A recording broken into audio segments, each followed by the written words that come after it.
And I would tell you that if you shift your expectations, then you're definitely going to shift your outcomes. Economics is heavily driven by expectations. Stock markets are driven by expectations. In fact, everything, all of you all that made money, how many of you made money from stocks like Oklo or whatever? A lot of you made money from not just Oklo. I think some of you invested in Intel when I talked about it. That's been doing really well. There's a few others. Even Warner Brothers. I never give investing advice, but sometimes I'll talk about something that I see, and even that one I didn't expect it, but it went up like 50% or something since we talked about it since the Superman movie, right? And there's a few others out there. Well, I don't know if you know this or not, but a lot of that money that you made was literally expectations manifest. That's all it was. Oklo, let me tell you, Oklo is a company that doesn't make any money. Did y'all know that? Like you got real money from a company that does not make money.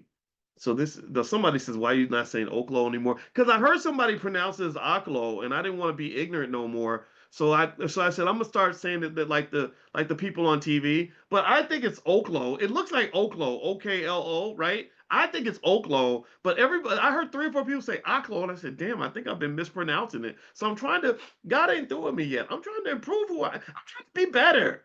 Don't be hating. I'm trying to do better. Anyway, I'm playing. That's so that's why I call it. That's why I say Oklo now or Oklo. I go back and forth. Either way, I might as well just start calling it money because I know I mean when you talk about stock that goes up 1,300% in a year, I don't care what you call it. I just call it like cha-ching. How about that? How about we call it cha-ching? So anyway, with that said though, if you look at Oklo, if you look at that, look at me. I need to stop copying white people. That's the problem. Thinking like a damn slave. Anyway, so with Oklo, we're gonna claim that word or cha-ching. Maybe that's what I'll call it. One thing you would, if you look at that company's finances, what you'll find is they're not even making any money. All that value, all that money that's literally in your bank account now that you didn't have before, is literally built on expectations. It's just literally like, okay, we got new information that shifts our expectations of how much money this company is going to make long term. So the stock price jumps another 30%. That's literally what it is.